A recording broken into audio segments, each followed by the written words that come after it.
Dakwaan Twitter edisi siasat, sensasi yang sengaja diada-adakan.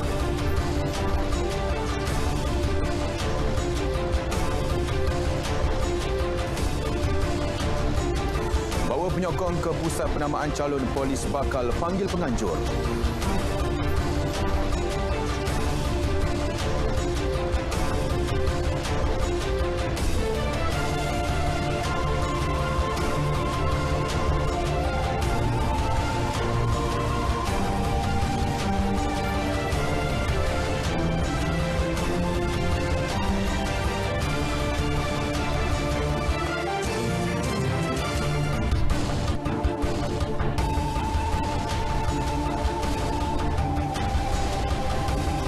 Assalamualaikum dan salam sejahtera. Saya Alif Ashraf Kamanur. Berita wilayah akan berlintas langsung dari Johor, Sabah dan Sarawak.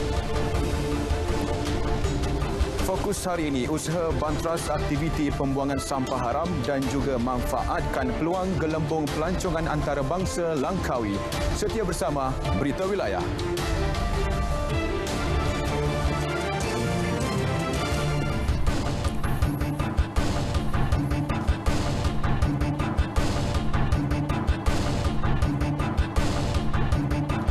Pemilik akaun Twitter edisi siasat diminta tampil kemukakan bukti berhubung dakwaan salah laku, seleweng dan rasuah membabitkan beberapa menteri dan bekas menteri pegawai tertinggi Badan Penguatkuasa Negara. Ketua Polis Negara Datuk Seri Akril Sani Abdullah Sani berkata, pemilik akaun itu perlu membuktikan dakwaan tersebut dan tidak hanya berkongsi di laman sosial mengenainya tanpa bukti jelas.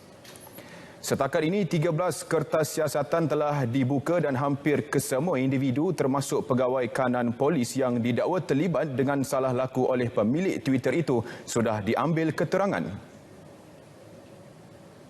Pertama sekali mereka akan direkam keterangan percakapan mereka dan dari situ kita akan melihat sejauh mana dakwaan yang dikatakan tersebut sama ada dia wujud ataupun tidak. Itu sekali pihak polis jika ada tuduhan kepada mana-mana pegawainya, tak kiralah daripada sama ada ianya datang daripada edisi siasat ataupun daripada surat-surat daripada orang awam yang dihantar kepada Jabatan Integriti dan juga standard, ia akan diteliti, ia akan disemak, ia akan disiasat. Kerana seperti mana yang saya katakan tadi bahawa sebagai satu agensi penguatkuasa, Polis Intelijen Malaysia tidak boleh tidak perlu mempamerkan imej yang penuh integriti dan tulus. Beliau ditemui selepas majlis penyerahan 2 kenderaan tempur kepada pasukan simpanan persekutuan di markas PSP Ceras. Kos mengerjakan haji akan diputuskan Kabinet dan diumumkan sebelum Januari tahun hadapan. Kerajaan memberi jaminan subsidi diteruskan, namun kadarnya bergantung kepada kemampuan kewangan tabung haji.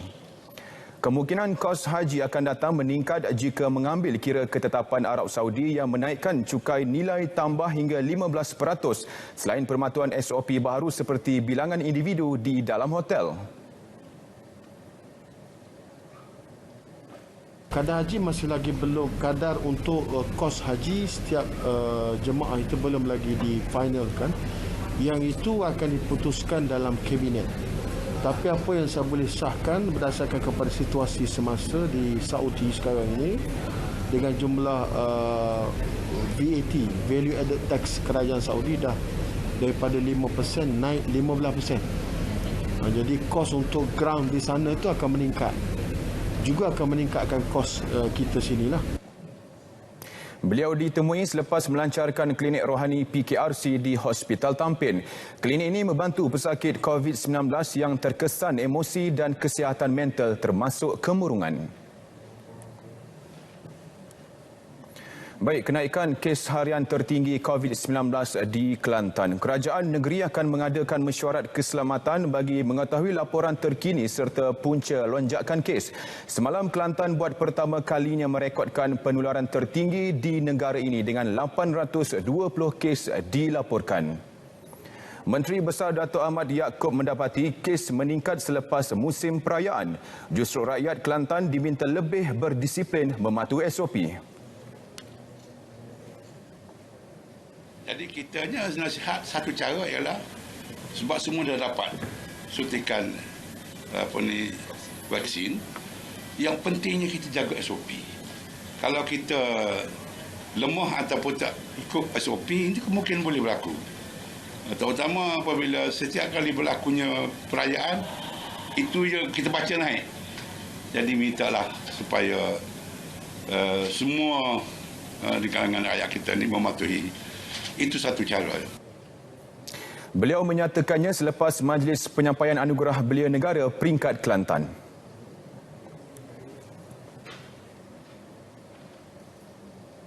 Baik, kejayaan gelembung pelancong domestik di Langkawi menjadikan pulau itu sekali lagi dipilih lokasi rintis gelembung pelancongan antarabangsa. Ini sekaligus memberi kabar gembira kepada penduduk yang kebanyakannya bergantung kepada industri pelancongan. Muhammad Najib Masyhur punyai laporan penuh.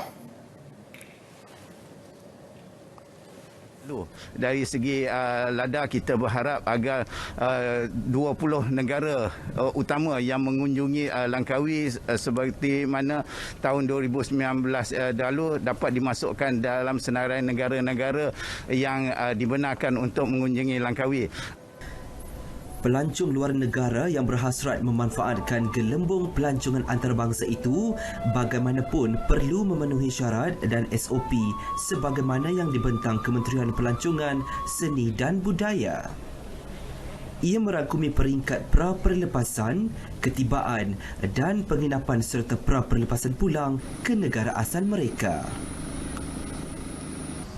Ya, hasil tinjauan saya di lokasi tumpuan di Pantai Cenak Langkawi ini menunjukkan rata-rata peniaga mengucapkan ribuan terima kasih kepada kerajaan atas keprihatinan untuk membuka semula sektor pelancongan antarabangsa 15 November yang akan datang. Namun, tahap kebimbangan mereka juga disuarakan berikutan tidak mahu adanya penularan kes COVID-19 dalam kalangan pelancong antarabangsa.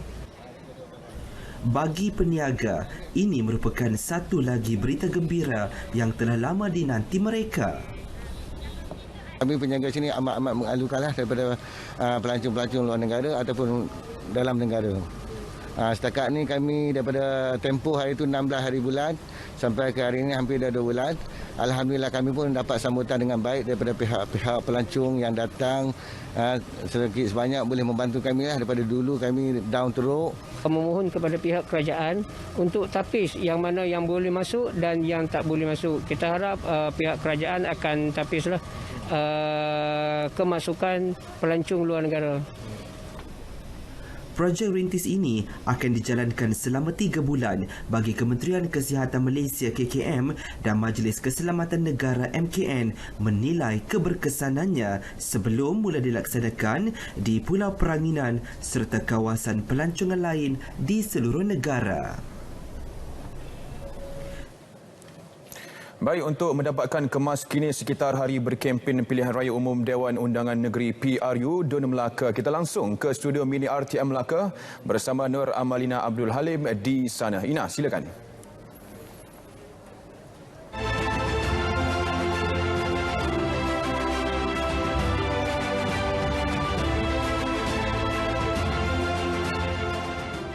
Baik, terima kasih Alif. Assalamualaikum dan salam sejahtera. Tiada sekatan jalan raya SJR akan dilaksanakan dalam negeri atau di sempadan Melaka sepanjang tempoh berkempen sehingga hari pengundian 20 November. Ketua Jabatan Siasatan Jenayah JSJ Melaka, ACP Azlan Abu berkata, Polis Melaka tidak akan mengadakan SJR bagi menyekat mana-mana individu untuk memasuki Melaka. Penguatkuasaan SJR yang ada ketika ini hanyalah SJR biasa yang bertujuan membendung pelanggaran undang-undang jalan raya termasuk lumba haram. Untuk spesifik mengatakan bahawa sekatan jalan raya diadakan untuk mengelak untuk menghalang pengundi datang masuk Melaka, tidak ada setakat ini. Sampailah 20 hari bulan. Jadi buat masa ni kita belum ada lagi pemeriksaan untuk memeriksa orang yang ada 2 dos ke 3 dos ke untuk memasuki Melaka. Setakat ni kita SOP fasa 4 membenarkan siapa-siapa saja merentas negeri, tak ada masalah. ACP Azlan turut memaklumkan setakat ini hanya 2 permohonan permit diterima polis untuk kempen melalui kenderaan yang dipasang dengan alat pembesar suara. Kedua-dua permohonan itu daripada Pakatan Harapan. Setakat yang kita telah berbincang dengan SPR, Kementerian Kesihatan Malaysia, Majlis Keselamatan Negara, permit hanya dikeluarkan kepada permohonan untuk mengadakan kempen melalui pembesar suara sahaja setakat ini. So, kepada parti-parti politik yang ingin memohon permit melalui kempen melalui pembesar suara, hendaklah mengemukakan permohonan kepada ketua polis daerah yang ada di dalam Melaka ni. Dalam perkembangan lain, RM82,000 kompaun telah dikeluarkan Polis Melaka dan Kementerian Kesihatan terhadap pelbagai parti politik yang melanggar SOP sejak 24 Oktober lalu.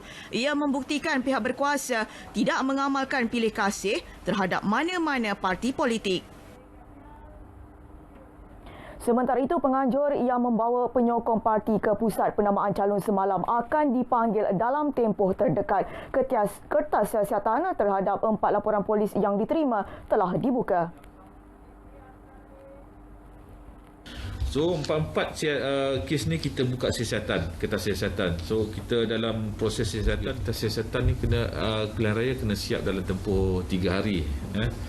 So dalam tempoh 3 hari ni, semalam report, hari ni, besok lusa kita akan panggil dia untuk melengkapkan kertas siasatan. 4 laporan polis berkenaan membabitkan pusat penamaan calon di Kompleks Japrun Tanjung Bidara dan Kompleks Japrun Kuala Linggi di Masjid Tanah, Kompleks Komuniti Desa KKD Teluk Mas serta Dewan Perpustakaan Awam Melaka Perpustan Bukit Baru di Melaka Tengah. Siasatan dijalankan mengikut Perkara 17/1 Peraturan-Peraturan Pencegahan dan Pengawalan Penyakit Berjangkit 2021, Akta Pencegahan dan Pengawalan Penyakit Berjangkit 1988 Akta 342 dan Seksyen 269 Kanun Kesiksaan. Sementara itu, mengulas lanjut, beliau mengharapkan kerjasama masyarakat khususnya pengguna media sosial untuk tidak menyebarkan sebarang berita palsu berkaitan PRU Dun Melaka. Perang bendera memeriahkan kempen PRU Dun Melaka secara tidak langsung dapat menarik perhatian pengundi memandangkan kempen secara bersebuka tidak dibenarkan. Dun Aikroh dalam kawasan Parlimen Hang Tuah Jaya antara kawasan yang meriah dengan perang bendera. Namun bendera parti tidak boleh dipasang sesuka hati. Yang di-Pertua Majlis Perbandaran Hang Tuah Jaya MPHTJ, Datuk Syadan Osman berkata, setiap calon bertanding perlu membayar RM7,050 bagi tujuan deposit, fee lesen dan proses untuk pemasangan bendera. Pemasangan bendera ini hendaklah tempat yang betul-betul sesuai. Dia tidak boleh memasang ataupun menampal mana-mana flyers ataupun poster di tempat-tempat awam. Sebagai contoh bus stop, sebagai contoh di bangunan-bangunan kerajaan dia tidak boleh pasang. Kalau kita dapati mereka pasang, dan kita akan turunkan bendera ataupun poster-poster tersebut, yang boleh merosakkan harta awam. Di traffic light sebagai contoh dia tidak boleh pasang. Dan yang keduanya, mereka juga tidak boleh memasang yang berbentuk provokasi. Yang kita lihat baru-baru ini, kalau kita dapat kita nampak perkara-perkara ini berlaku, mungkin pihak polis boleh ambil tindakan. Dan di peringkat PBT kami akan turunkan seberapa segera yang mungkin yang berbentuk provokasi. Beliau turut mengingatkan setiap parti yang ingin memasang bendera supaya mematuhi undang-undang kecil yang ditetapkan. Pasukan pemantau melibatkan 20 penguatkuasa MPHTJ akan memastikan bendera yang dipasang mengikut garis panduan.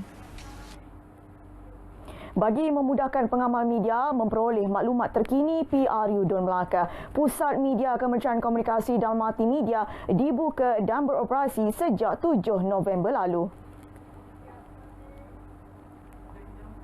Selain pusat informasi, ia juga menyediakan kemudahan kepada pengamal media seperti capaian internet dan ruang rehat. Dibuka setiap hari bermula 9 pagi hingga 10 malam sehingga 20 November. Pusat media ini mampu memuatkan 20 hingga 30 pengamal media pada satu masa. Ketua Pengarah Penerangan Datuk Muhammad Sukari Abdul Hamid turut meluangkan masa melawat ke pusat media ini kira-kira 3 petang tadi. Dalam kehangatan kempen PRU Dun Melaka, rakyat negeri ini terus mengamalkan rutin keluarga Malaysia walau berlainan pegangan politik, kepelbagaian bangsa, agama dan budaya, suatu perbezaan yang menyatukan rakyat. Di negeri ini, pelbagai jenis makanan yang dijual di kedai dan restoran menjadi medium penyatuan dan mengukuhkan perpaduan kaum. Wartawan Ravin Sanmunggam melakukan tinjauan di sekitar Melaka, bandaraya bersejarah. Saya sanggup rata sebab viral kan. Nak try lah juga makanan dekat roti canai. Patualang sanggup juga sampai bawa anak panah-panah macam ni kan. Nak makan, nak try viral katanya kan. Cukup lah sebab bawa family kan. Saya membuat tinjauan di Jonker Street, Bukit Beruang dan Bacang Melaka. Cuaca panas terik di Jonker Street pasti berbaloi dengan adanya cendol Baba Nyonya. Manakala bagi peminat laksa, terdapat asam laksa Nyonya pedas masam, laksa baba pedas berkrim dan gabungan unik laksa kawin Nyonya asam laksa yang menjadi pilihan semua kaum di sini. Selain makanan Baba Nyonya, ramai juga penggemar masakan kaum India. Menu makanan pedas dan kari seperti kari kambing atau ayam turut senang didapati di sini.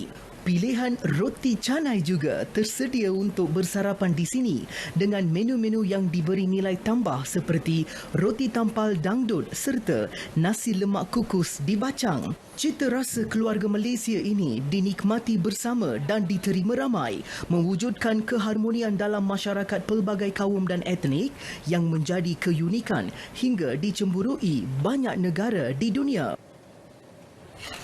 Keistimewaan gerai ini, pemiliknya memasak roti canai dengan menggunakan bakaran kayu arang. Itu boleh dikatakan sebagai keunikan di sini dan menjadi pilihan utama rakyat Malaysia apabila mereka melawat ke Melaka. Kalau saya tengok tadi ada India, ada Cina, ada Melayu dan di situ dia secara tidak langsung dia mempelbagaikan lagi lah versi makanan di negeri ini. Makanan Malaysia sudahlah, jadi itu macam kita tak kira apa bangsa, kita semua pun suka makanan. Sebab bila kita duduk dalam satu negara yang berbilang kaum, jadi kita perlu share satu benda yang sama, iaitu salah satu adalah makanan. Dari sampai besar memang kalau cakap pasal kari, Indian curry the best. Kan you tengok saya nasi pun you tahu kari banyak. Sebab apa kita tengok dekat sini pun ramai yang hadir daripada semua bangsa.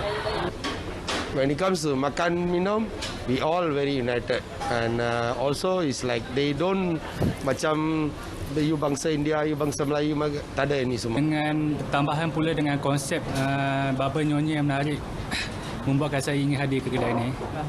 So itu yang membuatkannya negara ini sangat unik kerana memiliki pelbagai jenis makanan. Pelbagai jenis makanan yang dihidangkan di negara ini menjadikan antara salah satu faktor utama untuk mengeratkan lagi perpaduan antara rakyat Malaysia. Ravin Sanmunggam, Berita RTM. Sekian lintas langsung dari studio mini RTM Melaka. Kembali semula bersama Alif di Angkasa Puri.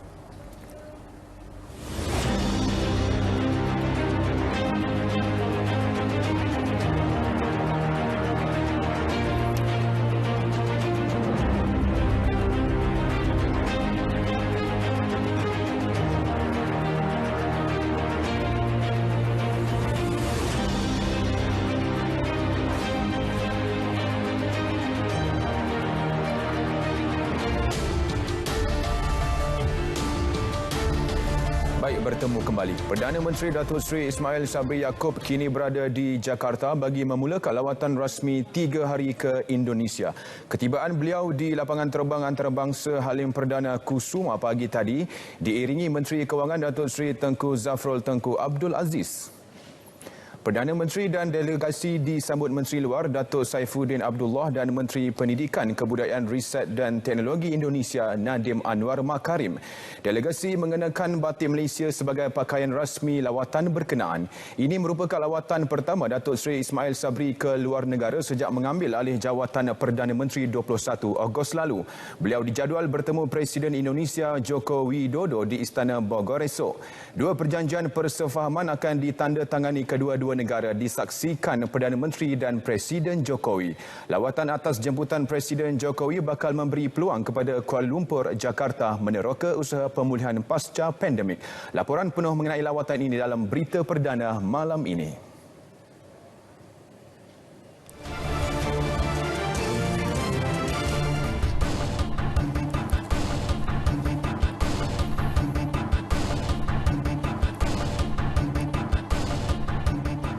Baik, menarik dari Johor hari ini mengenai usaha SW Corp membantros lokasi pembuangan sampah haram dan potensi lemon jana pulangan lumayan. Laporan lanjut bersama Nur Akila Arba'in. Silakan.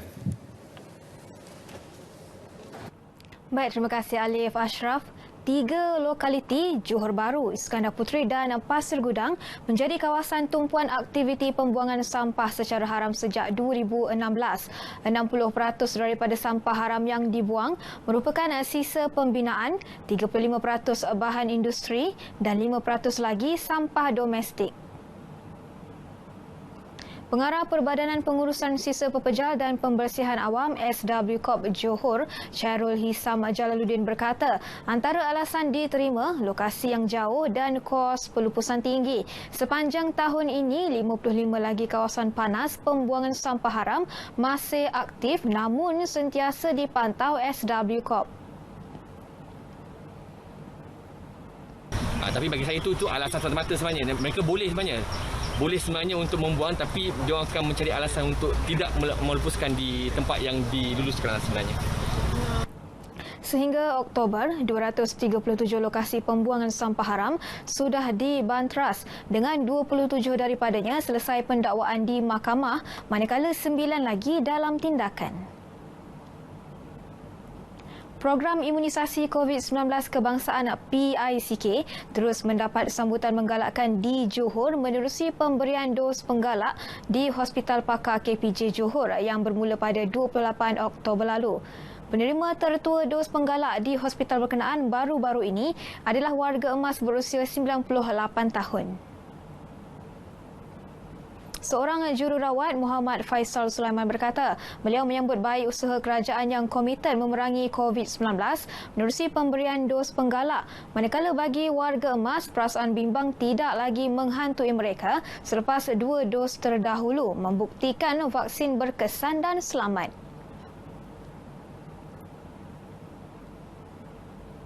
Sebab saya sendiri kita akan berhadapan dengan orang awam, pesakit kan. Jadi kita pun tak pasti pesakit punya status. Jadi pentingnya booster ni supaya inilah membantu kita melindungi diri kita lah supaya tak ni lah. Tapi kalau pasti dulu-dulu pun macam memang tak ada demam, tak ada apalah. Jadi orang kata kenapa tak demam dia orang demam. Itu tak tahulah. Masing-masing lah punya badan. Yang penting ini mustahak juga untuk kita kan. Untuk jaga diri kita mustahak. Belum masa saya duduk rumah lagi. InsyaAllah. Satu hari nanti dah ada dapat 3 ni. InsyaAllah nak berjalan juga lah. Pasal apa dah lama tak tengok saudara yang ada kat Johor ni lah. Sejak 10 hari lalu, 800 penerima sudah menerima dos penggalak di hospital itu. Perintah Kawalan Pergerakan PKP yang dikuatkuasakan pada 18 Mac tahun lalu memberi peluang kepada seorang anak Felda untuk mengusahakan tanaman lemon di Felda Air Hitam Keluang. Alizan Amin yang sebelumnya merupakan pengarah sebuah syarikat kini mampu menarik nafas lega apabila semua 400 pokok lemon yang diusahakan di ladang seluas 4 ekar mula membuahkan hasil. Beliau memilih tanaman lemon kerana yakin ia mampu memberikan pulangan lumayan disebabkan buah itu banyak dijadikan produk hiliran dan masakan. Permintaan buah lemon tinggi dan penduduk sekitar boleh mendapat manfaatnya sebaik berjaya dituai lebih kurang 4 bulan dari sekarang. Lemon ni kalau kita tengok jangka masa panjang adalah satu kegunaan yang cukup meluas lah. Daripada pokok, daripada buah, daripada daun, semua kita boleh pelbagaikan untuk produk hiliran. Okey, contoh macam kita nak buat sabun mandi, sabun basuh pinggan, whatever lah yang produk harian yang kita boleh gunakan. Beliau mahu meningkatkan kerjasama dengan mempelawa koperasi-koperasi Felda untuk memasarkan buah lemon dan produk-produk hiliran berasaskan lemon. Sekian saja perkembangan semasa dari Johor. Kembali bersama Alif Ashraf di Angkasa Puri. Baik, terima kasih Akila. Negeri Sembilan menyarankan pengusaha hotel mengambil semula pekerja yang diberhentikan akibat pandemik. Tindakan itu dapat mengatasi masalah kekurangan pekerja yang berlaku di kebanyakan hotel ketika ini. Mana kita hari ini tidak dapat menampung 100% permintaan disebabkan oleh kita tidak cukup petugas. Di mana ketika pandemik COVID lepas ada kalangan mereka yang telah ditamatkan perkhidmatan, ada mereka yang telah berhenti secara sukarela dan ada mereka hari ini telah berkhidmat di dalam industri yang lain selain daripada industri perhotelan. Ini menyebabkan pihak hotel sekarang sukar mendapatkan pekerja yang baru dan berpengalaman. Jadi ini juga memberi satu kekangan kepada pihak hotel. Jadi saya menyeru kepada mereka yang masih belum mendapatkan pekerjaan dan mereka untuk kembali ke dalam industri perhotelan ini. Kehadiran pengunjung ke Negeri Sembilan memang luar biasa, malah tepahan bilik untuk hari bekerja juga mencecah 65%. Beliau ditemui selepas melancarkan program sistem pengurusan lainan di Port Dickson. Baik, seterusnya kita ikuti perkembangan cuaca semasa bersama Pegawai Meteorologi Azirah Samsudin. Silakan. Assalamualaikum dan salam sejahtera. Laporan cuaca pada petang ini dimulakan dengan memberi tumpuan kepada amaran cuaca peringkat waspada yang telah pun dikeluarkan oleh Met Malaysia. Amaran ini dikeluarkan berikutan hujan berterusan dijangkakan boleh berlaku di kawasan yang bertanda kuning di negeri Kelantan dan Terengganu ini pada hari esok iaitu 10 November 2021. Kawasan yang terlibat adalah di Jajahan Tumpat, Pasir Emas, Kota Baru, Tanah Merah, Bacok, Macang dan Pasir Putih Negeri Kelantan serta di daerah Besut, Setiu, Kuala Nerus, Kuala Terengganu dan Marang. Oleh itu, orang ramai dinasihatkan supaya sentiasa berwaspada dengan keadaan hujan dari bukit petir yang boleh menyebabkan keadaan banjir di kawasan yang berkedudukan rendah. Selain itu, Met Malaysia turut mengeluarkan amaran angin kencang dan laut bergelora kategori pertama di kawasan perairan Condor dan Reef North. Amaran ini pula berkuat kuasa sehingga ke 13 November ini. Oleh itu, orang ramai dinasihatkan supaya berwaspada berikutan ketinggian ombak boleh mencecah sehingga 3.5 meter di kawasan perairan yang berkenaan. Seterusnya, kita beralih pula kepada paparan imej radar semasa untuk tinjauan keadaan cuaca pada petang ini. Keadaan cuaca adalah lembap iaitu hujan dari bukit petir kini berlaku di hampir kesemua negeri di Semenanjung dan diramalkan ianya boleh berlanjutan sehingga ke awal malam nanti. Keadaan yang sama tidak terkecuali sedang berlaku di negeri Sabah dan juga Sarawak serta di wilayah Persekutuan Labuan. Hujan dari bukit petir ini dijangkakan boleh berlanjutan sehingga ke malam nanti. Sekian sahaja info cuaca pada petang ini. Saya Azirah Samsudin. Assalamualaikum.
Seterusnya kita ke negeri di bawah bayu. Sabah menyasarkan 30% keluasan negeri akan dilindungi sepenuhnya menjelang 2025.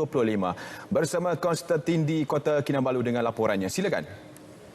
Ya Alif, baik kerajaan negeri akan memperluas jumlah kawasan dilindungi sepenuhnya TPA di bawah inisiatif Heart of Borneo HOB yang meliputi 30% keluasan negeri ini menjelang tahun 2025.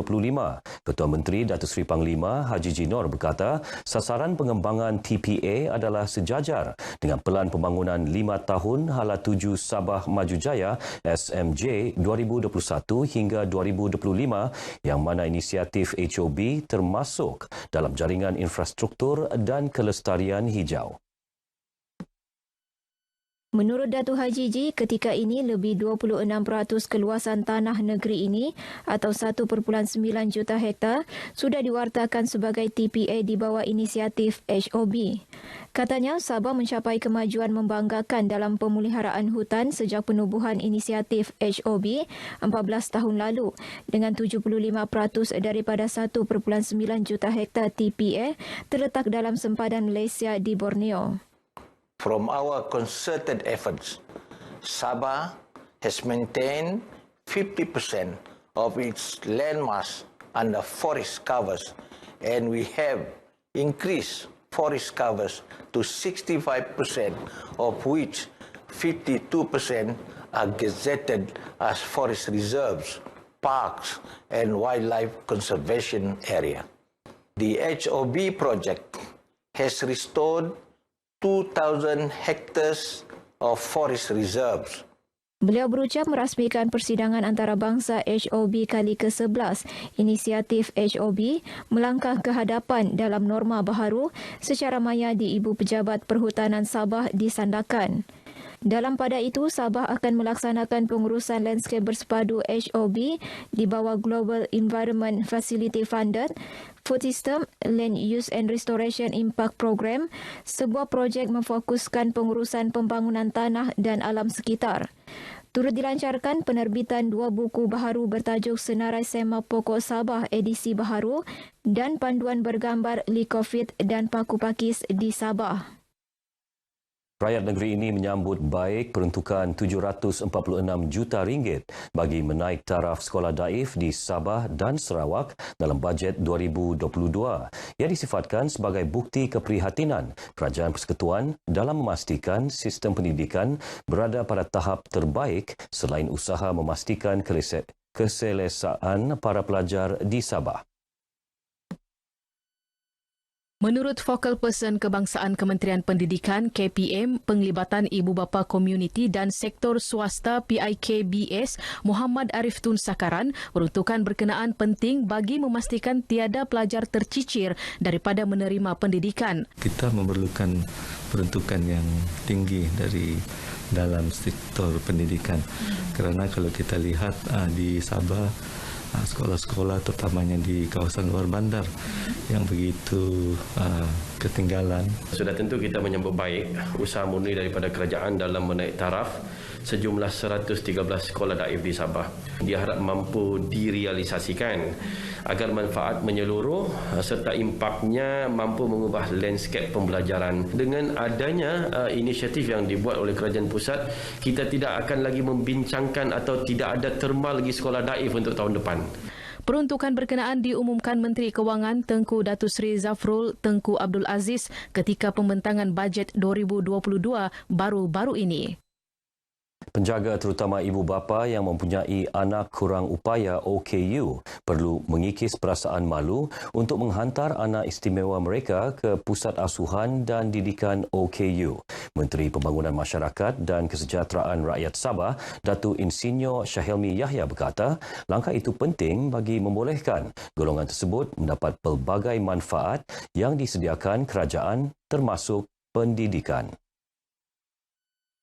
Kita amat mengalu-alukan terutama mereka yang daripada golongan kurang berupaya atau kurang berkemampuan untuk menghantar anak-anak mereka yang OKU ke pusat ataupun taman didikan ini agar mereka boleh dilatih untuk menjaga diri mereka di samping diberi pendedahan kepada 3M, belajar mengira, menulis dan membaca. Beliau ditemui RTM selepas majlis penyerahan bangunan Taman Didikan Kanak-kanak Kurang Upaya Sembulan di Kota Kinabalu. Bangunan mula dibina pada tahun 2015 melibatkan kos 6.5 juta ringgit ini siap sepenuhnya pada Februari lalu. Ia mampu menampung 40 kanak-kanak OKU dan 15 tenaga pengajar pada satu masa. Dijangka beroperasi sepenuhnya dalam tempoh terdekat. Setakat ini 8 kanak-kanak OKU kategori autisme, sindrom Down dan lemah pembelajaran didaftarkan di taman didikan ini. Sehingga kini Sabah mempunyai 6 taman didikan kanak-kanak OKU masing-masing di Tawau, Sandakan, Kudat, Beaufort, Kota Kinabalu dan Lahadatu. Pengusaha industri pelancongan di Semporna perlu terus menitik beratkan pematuhan prosedur operasi standard SOP selain mutu perkhidmatan susulan kelonggaran dalam sektor itu selepas Sabah memasuki fasa 4 Pelan Pemulihan Negara PPN semalam. Pegawai Daerah Semporna Juraimin Jadil berkata, mutu perkhidmatan industri pelancongan terutama yang diusahakan penduduk tempatan perlu diperkemas bagi menyambut kedatangan pelancong dalam dan luar negara apabila pintu sempadan dibuka. Penjagaan kepada kehadiran pelancong ini perlu dan kita perlu selaraskan dan kita bercadang untuk membuat lawatan beberapa pulau lagi lah untuk memastikan bahawa mereka ini bersedia menerima pelancong-pelancong yang datang berpandukan kepada SOP yang sedia ada. Beliau berkata demikian kepada pemberita RTM selepas mempengerusikan mesyuarat jawatan kuasa tindakan pelancongan sempurna di Pulau Mataking. Dalam mesyuarat berkenaan beberapa isu berjaya diselesaikan, terutama berkaitan penguatkuasaan lesen operasi pengusaha pelancongan yang bakal dibantu jawatan kuasa yang telah dibentuk. Katanya hanya 22 buah resort, 24 agen pelancongan, 11 inap desa di Tanah Besar dan di 12 pulau peranginan di Semporna berlesen. Selebihnya tidak berlesen namun jumlah masih dalam bancian. Skuad Sang Badak dalam misi Do or Die menentang PJ City FC untuk layak ke pusingan suku akhir Piala Malaysia 2021 di Stadium Likas, Kota Kinabalu malam ini. Kesebelasan utama anak buah kendalian Datuk Ong Kim Swee itu perlu meraih 3 mata penuh untuk membolehkan Sabah FC menempah tiket ke pusingan suku akhir. Menurut Naib Presiden Persatuan Bola Sepak Sabah SAFA merangkap pengarah Kelab Bola Sepak Sabah Datuk Jelani Hamdan, sungguh pun skuad Sang Badak berhadapan cabaran dalam perlawanan kali ini gara-gara beberapa perkara teknikal yang tidak dapat dielakkan. Beliau yakin konsistensi jurulatih berpengalaman Datuk Ong Kim Swee mampu mencipta kejayaan. Ini merupakan perlawanan yang penting. So dalam bahasa Inggeris itu do or die game. Kita doakan Sabah dapat layak ke peringkat separuh akhir. Dan mengenai pemain-pemain, memang ramai yang tidak dapat beraksi sebab satu kecederaan, yang keduanya kad kuning. Kita confident dan kita will do our best. Beliau juga optimis barisan pemain junior dan senior yang akan diturunkan malam ini mempunyai percaturan tersendiri memandangkan ketiadaan pemain senior antaranya Levi Madinda yang balik ke kampung halaman. Datuk Jelani berkata demikian kepada RTM sempena perlawanan persahabatan bola sepak antara pasukan Persatuan Wartawan Sabah SJA dan pasukan Persatuan Bola Sepak Sabah SAFA di Kota Kinabalu. Sekian laporan langsung dari Sabah pada kali ini bersama saya Konstantin Palawan. Teruskan amalan penjarakan fizikal dan pelitup separuh muka khususnya di tempat awam. Kembali ke Angkasa Puri bersama Alif Ashraf. Silakan. Baik Konstantin, terima kasih.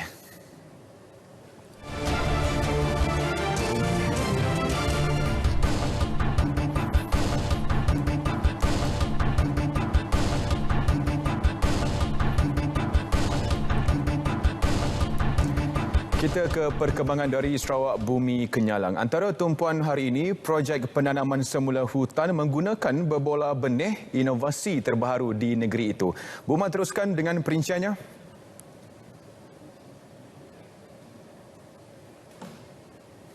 Baik, terima kasih Alif. Pendekatan inovatif menggunakan berbola benih jenama Sarabom oleh Jabatan Hutan Sarawak sebagai usaha meningkatkan program penanaman semula hutan selain mengekalkan kelestarian hutan di negeri. Ketua Menteri Datuk Patinggi Abang Johari Tonopeng memberitahu projek yang menggunakan kaedah seed ball, throw and grow dengan menggunakan teknologi drone dilaksanakan di kawasan yang sukar diakses dan curam selain dapat menjimatkan kos. Apabila nya guguk daripada drone, nya akan membiak, nya akan tumbuh di tanah kita dengan secara natural growth. Ini adalah cara baru dan munsi caya lihat ada pol sinun dalam dia semua ada seed sudah ada dimasuk di dalam pol dan kita guna drone. Tambah beliau ia merupakan langkah Jabatan Hutan Sarawak dengan kerjasama Universiti Putra Malaysia dalam proses mempercepat penanaman semula hutan seiring pembangunan negeri dengan pengekalan alam sekitar. Beliau berucap semasa perasmian program Lead Tour di Restoration Greening Sarawak Campaign peringkat bahagian Bintulu. Rakyat di negeri ini diingatkan supaya mematuhi prosedur operasi standard SOP khas Pilihan Raya Umum Dewan Undangan Negeri PRU DUN Sarawak ke-12 yang akan diumumkan oleh Suruhanjaya Pilihan Raya SPR kelak. Menyatakan demikian Menteri Kebajikan Kesejahteraan Komuniti, Keluarga dan Pembangunan Kanak-kanak Datuk Seri Fatimah Abdullah, pematuhan kepada SOP itu penting memandangkan pandemik COVID-19 masih lagi menular bukan sahaja di negeri ini, malah di seluruh negara. Tambah Datuk Seri Fatimah merujuk kepada SOP yang diguna pakai di PRU DUN Melaka ia berkemungkinan akan dilaksanakan di negeri ini. Berdasarkan SOP itu, pilihan raya dijalankan dalam suasana norma baharu iaitu kempen secara fizikal adalah tidak dibenarkan. Oleh yang demikian, keselamatan harus dititik berat sepanjang tempoh berkenaan bagi mengelak jangkitan COVID-19. Jika didapati positif atau diarah untuk kuarantin, ia akan menyukarkan individu untuk menunaikan tanggungjawab sebagai pengundi. Datuk Seri Fatimah Abdullah berkata demikian pada sesi perjumpaan dan pemerkasaan ranting wanita Parti Pesaka Bumi Putera Bersatu Cawangan DUN Bukit Semujak di Dewan Serbaguna Rancan Serian. Baik, sementara itu Datuk Seri Fatimah Abdullah yang juga Ketua Pergerakan Wanita PBB mengesahkan beberapa penyandang calon wanita daripada parti itu tidak akan mempertahankan kerusi masing-masing dalam pilihan raya umum Dewan Undangan Negeri PRU DUN Sarawak ke-12. Datuk Seri Fatimah mendedahkan perkara itu telah disampaikan kepada Ketua Menteri yang juga Presiden PBB Datuk Patinggi Abang Johari Tonopeng untuk pertimbangan. Beliau secara peribadi berharap agar bilangan calon wanita yang bakal bertanding tidak berkurangan, malah bertambah. Namun semuanya terpulang kepada Presiden Parti untuk menentukan individu yang layak bertanding. Tambah beliau lagi untuk pilihan raya kali ini berkemungkinan akan ada muka baharu bagi calon wanita. Ia adalah perkara biasa dan merupakan tradisi yang diguna pakai oleh PBB iaitu menggabungkan muka lama dan muka baharu. Projek sambungan air utama di Kampung Damai Jaya, Desa Senadin Miri memberi manfaat kepada 122 keluarga di kampung berkenaan dengan bekalan air bersih. Menteri Pengangkutan Sarawak Datuk Seri Lee Kim Shin memberitahu projek tersebut telah siap Ogos lalu menerusi pembiayaan kerajaan negeri berjumlah RM580,000. Datuk Seri Lee Kim Shin berkata projek itu adalah untuk menyediakan bekalan air ke kampung terbabit dahulunya merupakan kawasan setinggan. Beliau menerusi kenyataan media Unit Komunikasi Awam Sarawak UKAS pada perasmian Majlis Pelancaran Ringkas Sambungan Air Utama dan kerja-kerja berkaitan di Kampung Damai Jaya, Desa Senadin Miri. Projek sambungan air utama berkenaan membabitkan sepanjang lebih kurang 2.1 kilometer. Pertubuhan Orang Cacat Penglihatan Malaysia Cawangan Sarawak menerima baik pengumuman kerajaan dalam bajet 2022 yang memperluaskan pelindungan pertubuhan keselamatan sosial perkeso kepada 9 kategori baharu termasuk golongan orang kurang upaya OKU. Pengerusi Pertubuhan Orang Cacat Penglihatan Malaysia Cawangan Sarawak, Isak Ngau memberitahu, dengan adanya skim tersebut kelak, sedikit sebanyak dapat membantu mereka yang kebanyakan bekerja sendiri untuk kehidupan yang lebih terjamin dan selamat. Dari pertubuhan memang kita menerima baiklah belanjawan yang telah diumumkan, apatah lagi menyebut tentang pelindungan perkeso. Sebab golongan OQ penglihatan kan banyak yang bekerja sendiri. Jelas Isak pertubuhan itu sentiasa mencari inisiatif bagi tempoh yang panjang agar kehidupan mereka lebih terjamin. Kebanyakan golongan OKU yang bekerja sendiri hanyalah bergantung kepada pelindungan insurans peribadi sekiranya berlaku perkara yang tidak diingini. Tambahnya, bukan sahaja sebagai pelindungan keselamatan sendiri, bahkan skim tersebut merupakan jaminan untuk mendapatkan bantuan yang disalurkan oleh kerajaan kerana telah berdaftar di bawah Perkeso.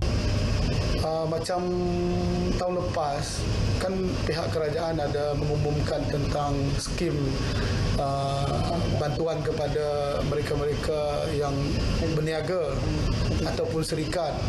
Tapi kami ini tak dapat sebab kita orang tidak berdaftar di bawah Perkeso. Dalam pada itu, beliau turut mengucapkan penghargaan kepada kerajaan kerana telah memfokuskan perkara tersebut sekaligus prihatin kepada kebajikan dan keselamatan OKU seluruh negara.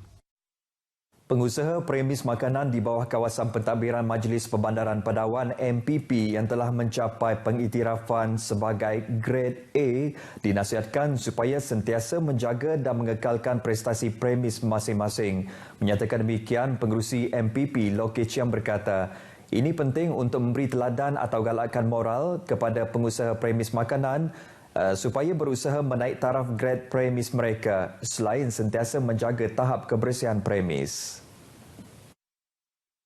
Jelas Loke Chiang, ia juga dapat memberi impak positif kepada para pelanggan dalam memilih premis makanan yang bersih. Beliau memberitahu ketika ini terdapat sebanyak 187 premis makanan di bawah MPP dikategorikan pada grade A. Loh berkata demikian pada Majlis Penghargaan Kempen Premis Makanan Bersih pihak berkuasa tempatan tahun 2021 di Kota Padawan. Pada majlis berkenaan, sebanyak 8 premis diberikan sijil penghargaan kerana berjaya mengekalkan tahap kebersihan premis masing-masing sejak dari tahun 2019. Kempen berkenaan dianjurkan Kementerian Perumahan dan Kerajaan Tempatan. Baik saudara, sekian perkembangan berita dari Sarawak. Kita kembali bersama Alif di Angkasa Puri. Silakan Alif. Baik, terima kasih Bu Mawin.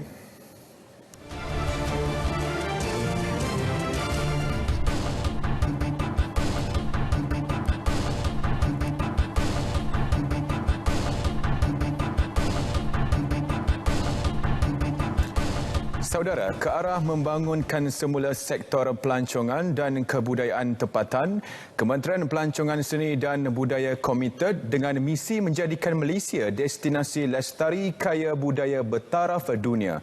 Projek The First Asian Underwater Mini Landmark dengan kerjasama Universiti Malaysia Terengganu di Pulau Bidong menjadi langkah pertama usaha itu. Laporan Nur Akila Arba'in.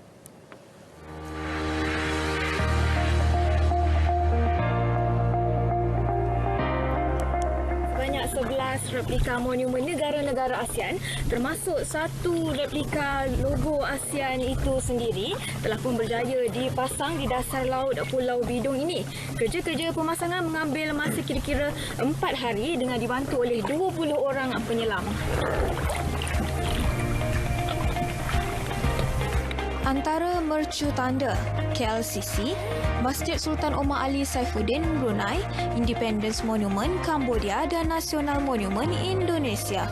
Pulau Bidong dipilih kerana mempunyai potensi dijadikan destinasi pelancongan khususnya kepada peminat sukan selam scuba.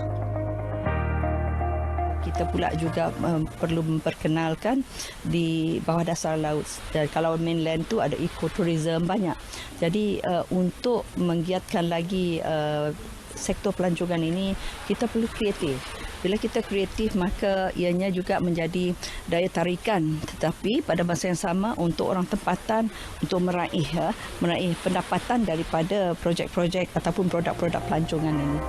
Projek mula dilaksanakan sejak Jun 2019 namun tertangguh kerana COVID-19. Melibatkan peruntukan $70,000 yang dibiayai tabung kebudayaan ASEAN dan RM500,000 lagi daripada MOTEC. Pemilihan monumen mercutanda dipersetujui setiap negara. Keunikan setiap satu monumen itu ada kepentingannya, dan kita lihat kalau kita pegang, kita lihat itu usaha yang dilaksanakan selama 2 tahun yang mana memang keunikan yang berlainan daripada yang lain. Kita rasa ini merupakan salah satu daripada ekologi pelancongan ekologi yang kita boleh orang kata tu wak-wakan kepada bukan saja domestik, pelancong domestik tapi juga pelancong antarabangsa. Proses menyiapkan 11 monumen mengambil masa 2 bulan menggunakan bahan mesra alam hidupan laut iaitu besi, kayu dan gelas fiber, manakala cat menggunakan cat grade marine. Cabaran daripada proses awal sehingga akhir ni memang banyaklah cabarannya dengan keadaan semasa isu pandemik, isu material naik harga, isu perjalanan cuaca. Kalau kita tengok sekarang ni cuaca yang mendung. Jadi tapi semua tu kita dapat tangani lah. Jadi bersesuaian kena dengan masa, kena dengan perjalanan barge, tongkang tu sendiri ada kosongan. So alhamdulillah semua, walaupun peningkatan kos, MOTEC telah beri kerjasama yang baik lah dalam bab ni. Sebab ini pun program mereka, kami cuma menzahirkan apa yang mereka nak. Menerusi projek ini juga, lebih banyak ruang dibuka untuk penyelidikan, pembangunan mampan dan pelancongan. Nur Akil Arba'in, Berita RTM.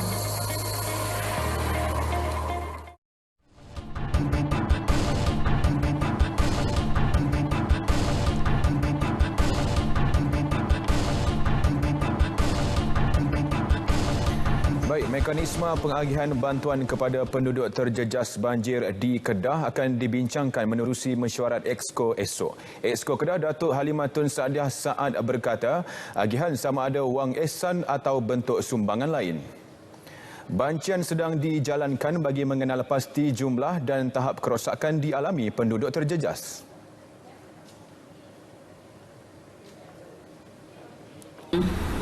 InsyaAllah esok dalam mesyuarat Exco kita akan bincangkan dengan teliti mekanisme yang akan diambil. Adakah kita perlu beri wang ihsan juga kepada mangsa-mangsa yang terjejas. Setakat sekarang ini sesiapa yang berpindah ke pusat pemindahan banjir, kita sediakan penempatan sementara itu.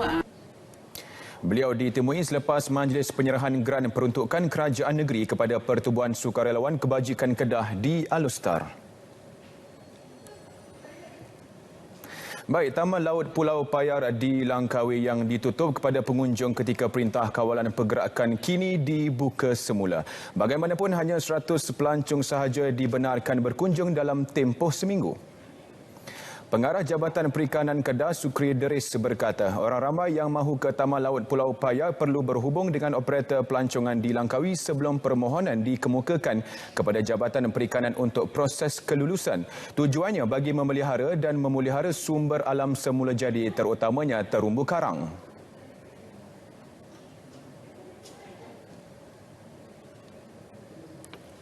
Kerana daripada 800 sehari dikurangkan kepada 100 minggu, jadi siapa yang terlibat dahulu membuat tempahan daripada Jabatan Perikanan, mereka lah yang akan dibenarkan.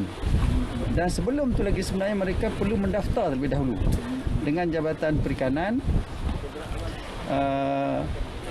dan juga menentukan jumlah pengunjung yang akan bersama-sama dengan syarikat yang dibenarkan untuk beroperasi tadilah.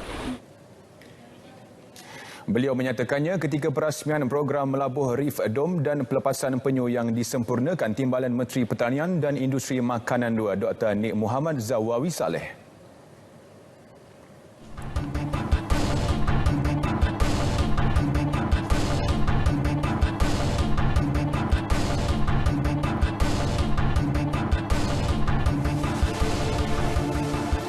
Baik, pengurus syarikat direman 5 hari bagi membantu siasatan berhubung kes rasuah hampir RM1 juta. Perintah reman bermula hari ini dikeluarkan Magistrate Muhammad Reza Azhar Razali selepas membenarkan permohonan yang dikemukakan SPRM Selangor. Menurut sumber, lelaki berusia 50 tahun itu ditahan di Kuala Lumpur petang semalam. Siasatan awal mendapati suspek dikatakan meminta dan menerima wang berjumlah kira-kira RM840,000 secara tunai dan pindahan dalam talian sejak Julai hingga September lalu. Suapan kononnya sebagai wang pelindungan agar tidak diambil tindakan oleh pihak penguatkuasa atas kesalahan melibatkan pekerja kilang tersebut. Pengarah SPRM Selangor, Dato' Alias Salim mengesahkan penahanan tersebut. Yang di-Pertuan Agong Al-Sultan Abdullah Riayatuddin Al-Mustafa Billah Shah berkenan berangkat menghadiri Majlis Munakasyah Pengurusan Hal Ehwal Islam Negeri-Negeri di bawah naungan Baginda di Istana Negara. Majlis Munakasyah itu dianjurkan atas inisiatif dan cetusan Idea Sri Paduka Baginda bertujuan membincang dan memperhalusi isu hal ehwal Islam di negeri di bawah naungan Baginda serta memantapkan agensi agamanya. Negeri-negeri di bawah naungan Sri Paduka Baginda ialah Pahang, Wilayah Persekutuan, Pulau Pinang, Melaka, Sabah dan Sarawak. Majlis Munakasyah kali keempat ini dianjurkan bersama Istana Negara dan JAKIM. Rumusan daripada majlis ini akan dikemukakan Sri Paduka Baginda ke mesyuarat Majlis Raja-Raja ke-257 yang dijadual berlangsung pada 24 dan 25 November.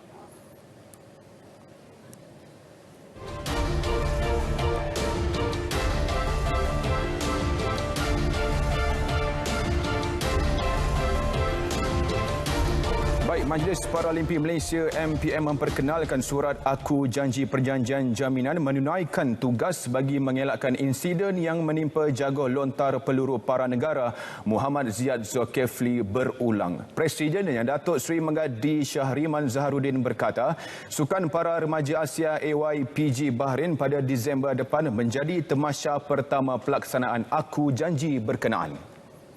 Jelas Datuk Seri Megad, ini pendekatan terbaru pihaknya sebagai jaminan setiap pihak terlibat menjalankan tanggungjawab dengan lebih teliti dan efektif pada masa hadapan. They sign this, we will give them a jadual atau template what need to be done over there. So dia tak macam checklist, dia tidak akan pergi, tidak ada macam pergi holiday, bukanlah holiday, tak maaf. You are working. Kita pergi sana adalah kita bekerja. Every movement ada you punya tugasan. So itu yang kita harap tak akan melepakan sesiapa. Berdasarkan surat Aku Janji tersebut, pegawai akan merancang, menyelaras dan mengawal segala perancangan semasa pertandingan dengan baik bagi memenuhi jangkaan pihak berkepentingan selain mematuhi segala peraturan kejohanan. Selain itu, pegawai juga dikehendaki melaporkan dan memastikan setiap informasi yang tepat kepada Ketua Kontijen Para Malaysia.